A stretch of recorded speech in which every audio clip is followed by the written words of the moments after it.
Greatness is only attained by the constant thinking of great thoughts. No man can become great in outward personality until he is great internally. And no man can be great internally until he thinks. No amount of education, reading, or study can make you great without thought. But thought can make you great with every little study. There are altogether too many people who are trying to make something of themselves by reading books without thinking. All such will fail. You are not mentally developed by what you read, but by what you think about what you read. Thinking is the hardest and most exhausting of all labor, and hence many people shrink from it. God has so formed us that we are continuously impelled to thought. We must either think or engage in some activity to escape thought. The headlong, continuous chase for pleasure in which most people spend all their leisure time is only an effort to escape thought. If they are alone, or if they have nothing amusing to take their attention, as a novel to read or a show to see, they must think, and to escape from thinking they resort to novels, shows, and all the endless devices of the purveyors of amusement. Most people spend the greater part of their leisure time running away from thought, hence they are what they are. We never move forward until we begin to think. Read less and think more. Read about great things and think about great questions and issues. We have at the present time few really great figures in the political life of our country. Our politicians are a petty lot. There is no Lincoln, no Webster, no Clay, no Calhoun, no Jackson. Why? Because our present statesmen deal only with sordid and petty issues, questions of dollars and cents, of expediency and party success, of material prosperity without regard to ethical right. Thinking along these lines does not call forth great souls. The statesmen of Lincoln's time and previous times dealt with questions of eternal truth, of human rights and justice. Men thought upon great themes, they thought great thoughts, and they became great men. Thinking, not mere knowledge or information, makes personality. Thinking is growth. You cannot think without growing. Every thought engenders another thought. Write one idea, and others will follow until you have written a page. You cannot fathom your own mind. It has neither bottom nor boundaries. Your first thoughts may be crude, but as you go on thinking, you will use more and more of yourself. You will quicken new brain cells into activity, and you will develop new faculties. Heredity, environment, circumstances, all things must give way before you if you practice sustained and continuous thought.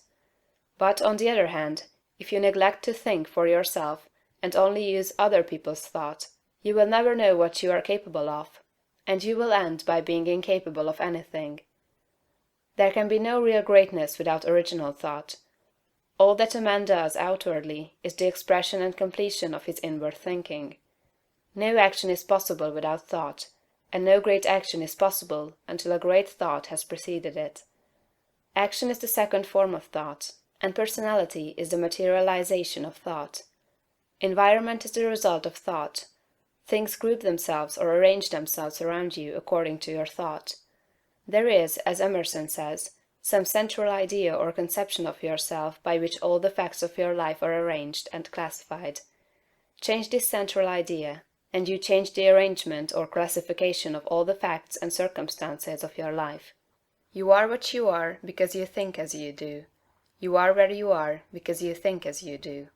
You see then the immense importance of thinking about the great essentials set forth in the preceding chapters. You must not accept them in any superficial way. You must think about them until they are a part of your central idea. Go back to the matter of the point of view, and consider, in all its bearings, the tremendous thought that you live in a perfect world among perfect people, and that nothing can possibly be wrong with you but your own personal attitude. Think about all this until you fully realize all that it means to you. Consider that this is God's world, and that it is the best of all possible worlds, that He has brought it thus far toward completion by the processes of organic, social, and industrial evolution, and that it is going on to greater completeness and harmony. Consider that there is one great, perfect, intelligent principle of life and power, causing all the changing phenomena of the cosmos. Think about all this until you see that it is true, and until you comprehend how you should live and act as a citizen of such a perfect whole. Next, think of the wonderful truth that this great intelligence is in you. It is your own intelligence. It is an inner light impelling you toward the right thing and the best thing, the greatest act and the highest happiness.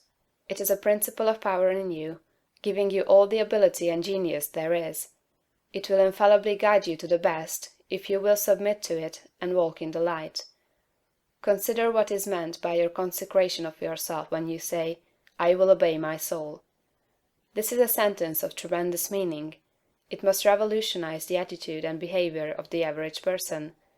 Then think of your identification with this great Supreme, that all its knowledge is yours, and all its wisdom is yours for the asking.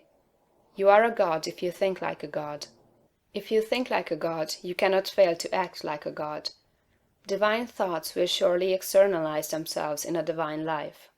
Thoughts of power will end in a life of power. Great thoughts will manifest in a great personality. Think well of all this, and then you are ready to act.